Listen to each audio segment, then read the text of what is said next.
Roger Waters, the co-founder of Pink Floyd, has never been afraid to speak his mind. Known for his deep, politically charged music and uncompromising views, Waters built his legacy on challenging the status quo.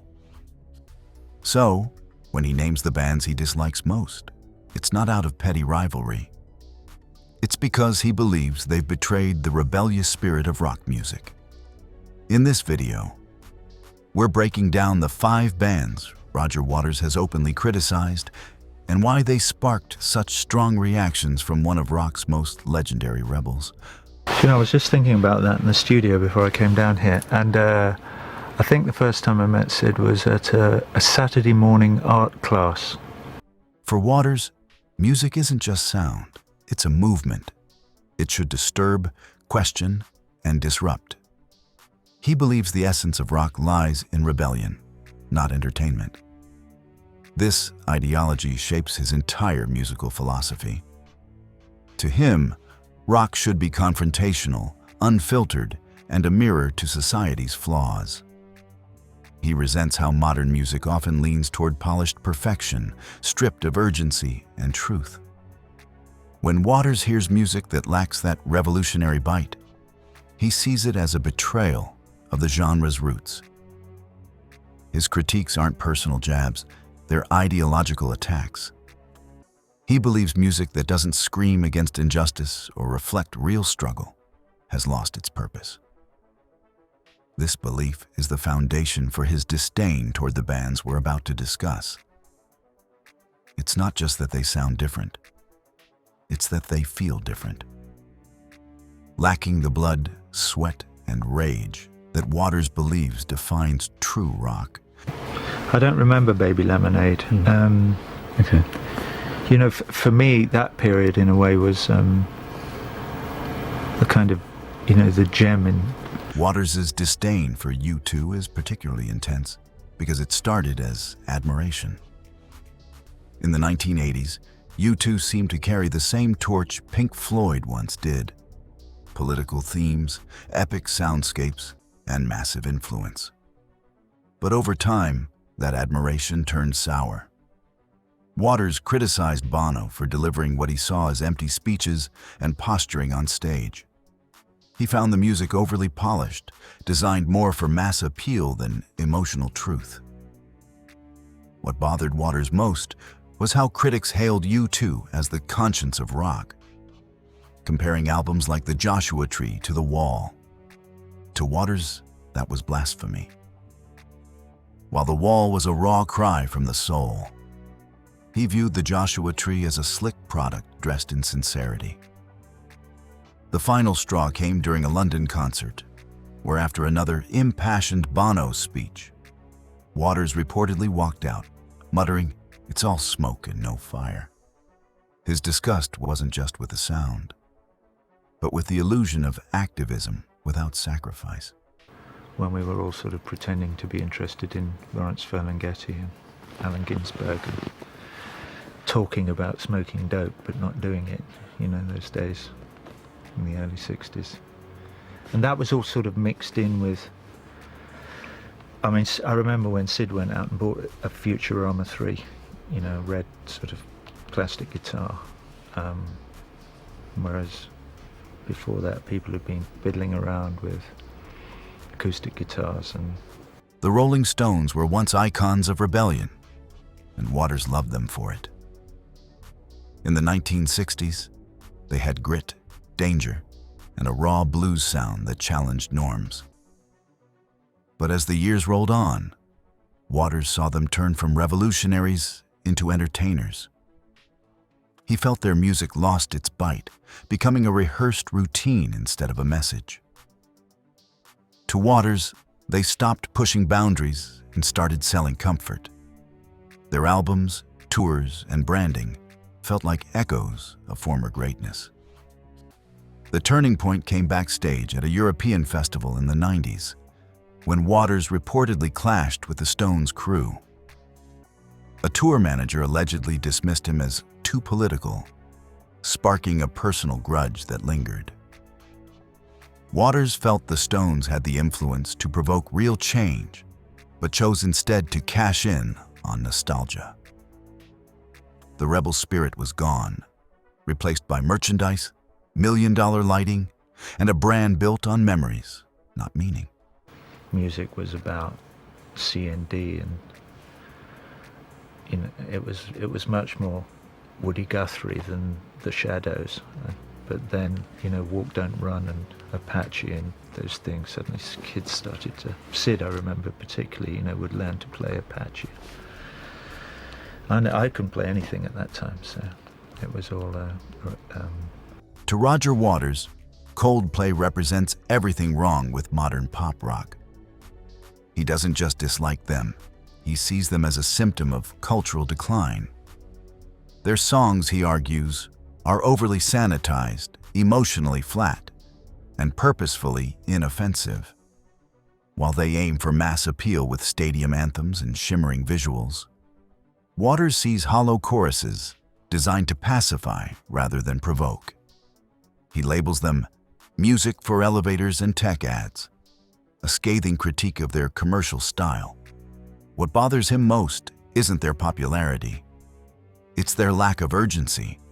Waters believes that music must respond to the world's chaos, not float above it. Coldplay, in his view, avoids real topics, never naming names or challenging authority. Their music feels like a soft blanket during a fire, pleasant but useless. He doesn't see art in their work, he sees strategy. Songs built to be safe and saleable, not meaningful. In Coldplay, he hears silence where there should be sound. Played in a band called Jeff Mott and the Mottos. I don't know if you've spoken to any of those guys. Certainly. Jeff Mott went on to be in a band called the Something Blues, I think, and I think actually made a couple of records professionally. And I was involved with that band to the extent that by that time I had my aspirations to studying architecture had already been imposed on me from above. Muse had all the ingredients of a revolutionary rock band: dramatic soundscapes, dark lyrics, and epic live shows. But for Waters, it wasn't enough. He accuses Muse of imitating Pink Floyd's aesthetics without understanding the emotion behind them. Their songs hint at rebellion, but, in his view, never fully commit. He believes their lyrics lack depth and that their theatricality masks a shallow message. The tension became personal during a charity event where Muse was scheduled to headline over him. Waters reportedly questioned why they were given top billing, calling their message shallow and undeserving of the spotlight. He sees Muse as the musical equivalent of cosplay, dressing like revolutionaries without embodying the struggle. It's not admiration that offends him, it's imitation without insight. Muse symbolizes a generation, in Waters' view, more interested in looking the part than living it. And that, to him, is an insult to the blood and soul real rebellion demands. I had several great friends at school in Cambridge, and used to spend most of the night, most nights, with these guys. A friend of mine called Willa and another friend called Seamus, and we used to go round to Seamus's house. His mother was a strange kind of bohemian lady who'd married an Australian artist called Michael O'Connell. Imagine Dragons drew perhaps the harshest criticism from Waters, who views them as the ultimate product of commercialized rebellion. In a pointed interview, he mocked the idea of calling their sound rock. To him, they're not a band, they're a brand. Waters described their music as fast food, easy to consume, forgettable, and designed for mass production. Their anthemic choruses, which aim for emotional resonance, come across to him as empty noise with no message.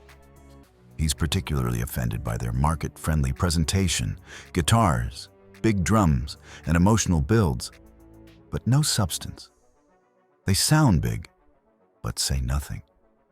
In an era of war, surveillance, and social unrest, Waters hears only denial in their lyrics.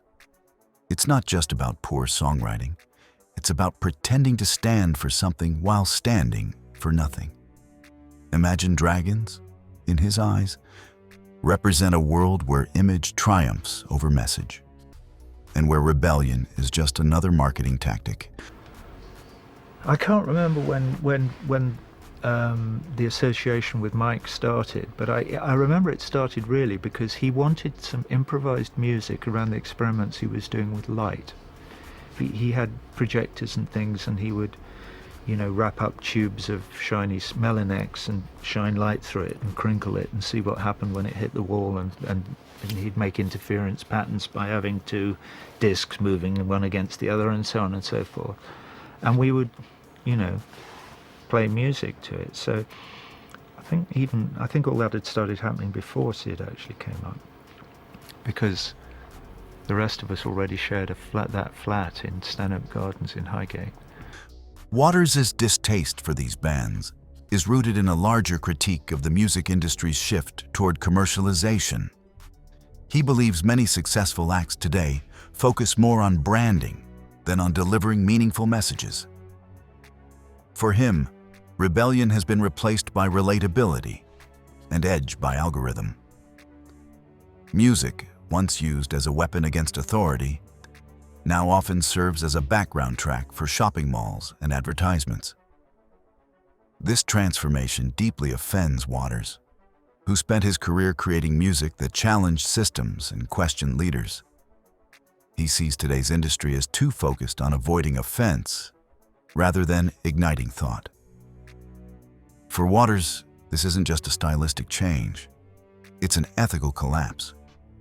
The industry now encourages artists to play it safe, stay polished, and never rattle the cage. But to Waters, rock should never be safe. It should be uncomfortable, loud, and most of all, dangerous to the status quo. Except insofar as music provided a potential stepping stone to sex.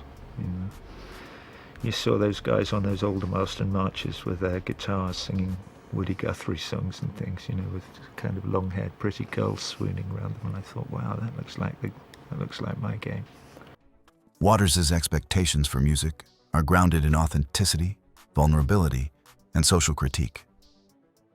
He believes truly great music must come from a place of pain, truth, and emotional risk. He often draws a line between artists who dare to say something meaningful and those who play it safe. For Waters, the difference between real rebellion and fake posturing is visceral. One leaves scars, the other sells tickets. That's why he reacts so strongly to bands that, in his view, mimic rebellion without understanding its weight. He wants songs that bleed, that confront listeners with raw emotion and real stakes. To him, rock isn't about pleasing fans, it's about challenging them. When music avoids discomfort, it loses power. It becomes background noise. And Waters, a man who built his legacy on making people feel something, cannot accept that.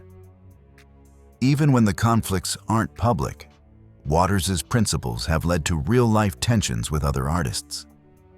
Backstage disagreements, ignored invitations, and subtle snubs reveal how deeply personal these values are to him. These aren't casual opinions.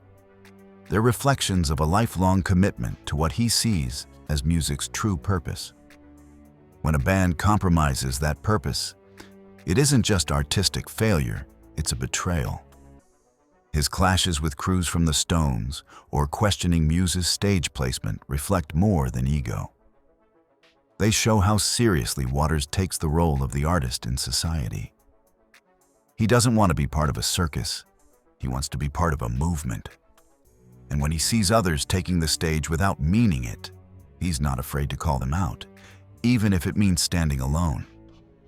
The gem in all of that was Dark Globe, which I still find myself sitting, I can be driving along in the car and I'll suddenly sing it, and which seemed to me to be a direct continuation of the songs that he wrote when he was still in the band, but he was already schizophrenic and consequently was feeling this awful alienation from everything and everybody. And he wrote, you know, it's awfully considerate of you to think of me here, and it's awfully something making it clear that I'm not here and I never knew the moon. Jug Band Blues, on Jug Band Blues. And he also wrote Vegetable Man then as well, which I think is going to be released on, maybe it has been released, I don't know, on some compilation. But Dark Lobe is... they, you know, oh, where are you now, Pussy Willow, who smiled on this leaf? You know, it was like so weird and crazy, but yet it is, I get chills just talking about it without even singing it or anything. In today's world of streaming and viral hits, Roger Waters sees the volume being turned down on music's most important purpose: to speak uncomfortable truths. He doesn't want songs that soothe, he wants songs that shake you. For Waters, the current landscape is filled with too many artists who are afraid to offend, who water down their messages for mass appeal. His message is simple: if your music doesn't challenge something, then it stands for nothing. He believes artists have a responsibility to use their platform for more than chart positions. They should ignite change. In a world facing environmental collapse, political corruption, and social injustice, he asks, where are the protest songs? Where are the voices willing to scream into the void? According to Waters, music today is too quiet, too polite, and he's making noise about it. Love him or hate him, Roger Waters' critiques force us to think deeper about the music we consume. His harsh words aren't just judgments, they're challenges to both artists and audiences. He wants music to return to its roots of rebellion, honesty, and risk. Whether you agree with his take on these 5 bands or not, one thing is clear. Waters believes that music should never be safe, never be silent, and never stop fighting. And in an industry that often prioritizes profit over purpose, voices like his may be more important than ever.